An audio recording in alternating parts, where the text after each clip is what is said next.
Alors maintenant, c'est le moment de faire nos premières animations, donc on va voir les fonctions les plus utilisées. Donc on va fenêtrer notre mode. En haut à droite, regardez, il y a écrit Split Editor Right. Voilà, je suis ici avec ma souris. On clique ici, hop, et on va mettre notre app.js, hop là, ici. Et donc on va avoir d'un côté notre HTML, d'un côté notre JS, comme ça on va pouvoir voir facilement les éléments qu'on a envie de cibler. Donc on aurait pu utiliser jQuery pour cibler nos éléments. C'est vrai que c'est assez sympa avec jQuery, mais j'ai voulu vous le montrer en JavaScript natif parce que c'est pas plus compliqué et que c'est bien aussi de faire du JavaScript natif, de pas tout le temps faire des frameworks, etc. Donc pour lancer une animation à chaque fois que la page va charger, qu'est-ce qu'on fait? On fait window.onload est égal function ou fonction en anglais, hop, en français, pardon. Et du coup, à chaque fois que la page va charger, eh bien, ça va lancer cette fonction. Donc par exemple, si on fait alerte hello, tac, on retourne sur notre texte, voilà, ça va charger à chaque fois que la page charge, ça va nous envoyer hello, d'accord? Donc une fois qu'on a vu ça, on va pouvoir faire notre première animation. Donc on va commencer avec un twinmax. Donc on écrit twinmax comme ça, .to. Là, on va cibler un élément qu'on veut. Donc, par exemple, on va cibler la pomme, la première pomme ici. Donc, à chaque fois, regardez, j'ai mis image et j'ai mis aussi image 1, 2, 3 pour pouvoir bien les cibler. Donc là, on va faire hop, apostrophe, point, image 1. On va cibler la première image. On va dire que l'animation, elle dure 1 seconde. Donc, voilà, le chiffre qui suit, c'est les animations.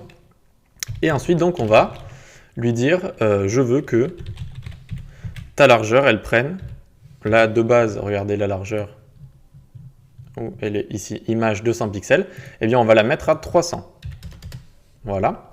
Et maintenant, quand on revient ici, on actualise, hop là, l'animation va durer 1 seconde et elle va passer de 200 pixels à 300 pixels. Regardez, si j'inspecte, hop, là, vous voyez, la width augmente ici et elle augmente ici aussi. D'accord? Donc, qu'est-ce qu'on pourrait faire de un peu plus propre? En fait, vu que là c'est en pixels, le chiffre qu'on va mettre ici, ce sera des pixels aussi. Mais si on veut faire ça plus propre, on peut mettre des apostrophes et écrire ici 300 pixels. Ça fera exactement la même chose. D'accord? Ensuite ici, donc les apostrophes, ça peut servir aussi à écrire des valeurs en pourcentage. Par exemple, une autre valeur que la valeur utilisée dans le CSS. La valeur utilisée dans le CSS, c'est des pixels. Ici, si on veut mettre 200% par exemple, pour faire une grosse pomme, hop, les apostrophes vont être utiles et regardez, donc la pomme, elle va être beaucoup plus grosse comme ça. D'accord? Et encore une fois, si on l'inspecte, hop là, on peut voir, ça augmente de 100 à 200%. Ici aussi. Donc, qu'est-ce qu'on peut faire aussi? On peut faire entre apostrophes comme ça, on peut rajouter un plus est égal. Plus est égal, on va mettre plus est égal, hop, plus est égal 100, eh bien ça va rajouter 100 pixels au 200, d'accord? Ça va faire 200 pixels plus 100, donc ça va faire, oula, hop, ça va faire 300 pixels. Regardez, hop, 300 pixels. Plus est égal, ça va faire donc, ouais, bien 300 pixels. Qu'est-ce qu'on peut voir de plus? On peut voir aussi l'autre signe, donc moins est égal. C'est la même chose, sauf que cette fois, on va enlever 100 pixels aux 200 pixels de base. Du coup, et il va nous rester plus que 100 pixels. Très bien, avec ça, donc là, c'est twinmax to. Il en existe deux autres très utilisés. Il existe twinmax from. Et donc cette fois, ça va être donc to, en fait, ça va amener notre élément jusqu'à là où on veut. Donc là, ça l'a amené jusqu'à width moins 100 pixels. Et maintenant, from, ça va aller d'un endroit jusqu'à sa position finale. Donc qu'est-ce qu'on peut lui dire? On peut lui dire from moins 200x. D'accord? Donc moins 200 pixels sur x, ça va venir de moins 200 pixels sur x. Et regardez, hop, ça vient de moins 200. On va mettre moins 500, ça va être plus explicite. Hop là. Et donc là, sur l'axe des x, tac, hop là, ça prend 1 seconde et ça arrive donc from ici, moins 500x, moins 500 sur x, et ça arrive jusqu'ici. Et on voit que là, avec une transform matrix, eh bien, il fait ce calcul et il crée cette animation greensock. Voilà, donc hop, moins 500 et ça arrive jusqu'ici. Donc ça aussi, c'est très utilisé, from, hein, from et tout, c'est vraiment très utilisé. Maintenant, on peut aussi faire from to ici. Et donc là, on va faire d'un endroit jusqu'à un autre. Donc ici, on va sauter une ligne, on va mettre une virgule, on va ouvrir encore des accolades et donc on dit qu'il veut aller de moins 500 pixels sur x à 200 pixels sur x. D'accord? Tout ça, ça va durer 1 seconde. Et donc là, on va le voir défiler. Normalement, voilà, il va aller sur le chat, regardez. La pomme, elle va partir de moins 500 from to plus 200x. D'accord? Et on voit encore l'animation qui se fait jusqu'ici. Donc ça, c'est vraiment les trois, on va dire les trois twins les plus utilisés, les trois animations to, from et from to. Ensuite, on peut voir aussi, hop, on va fermer jusqu'ici, voilà. Tac. On va faire aussi set, donc on va prendre toujours la première image.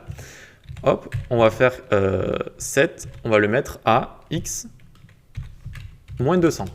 Et donc set to set something, ça veut dire le mettre en place à cet endroit si on veut.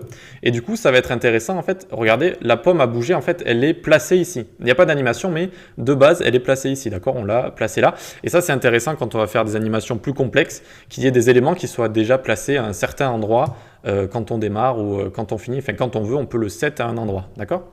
Donc ça, ceci étant dit, on peut aussi voir d'autres propriétés à animer. Donc on va refaire un from ici. On va prendre donc image 1, image 1. On va faire que ça dure 1 seconde toujours, ou 1,5, allez.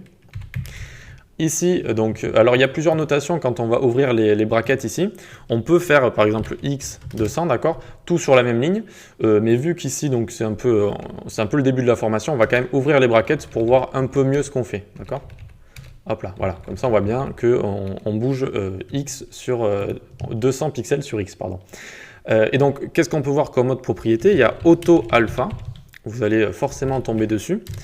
Et donc, on le fait partir ici, il ne faut pas oublier la virgule, donc de from auto alpha 0 et from x 200. Hop. Et vous voyez, ça arrive ici. Donc, ce qu'on va faire, on va le faire partir de la gauche jusqu'ici. Vous allez voir, l'animation va être mieux. On peut mettre ici moins 500. Et donc, regardez, notre première animation plutôt sympathique, il va arriver de moins 500 sur x d'un auto alpha 0. Et donc, auto alpha 0, c'est une opacité, mais aussi une visibilité hidden. Et donc, après, il va passer en mode visible et opacité 1. D'accord? C'est auto alpha quasiment la même chose que si on mettait opacity ici. Alors, opacity. Tac, vous mettez from opacity 0 et ça va faire quasiment la même chose. Sauf que cette fois, il y aura juste l'opacité qui change, d'accord? C'est très subtil, donc vous pouvez utiliser soit opacity, soit auto alpha, les deux font très bien l'affaire pour faire apparaître un élément comme ça, regardez, et le faire bouger, d'accord?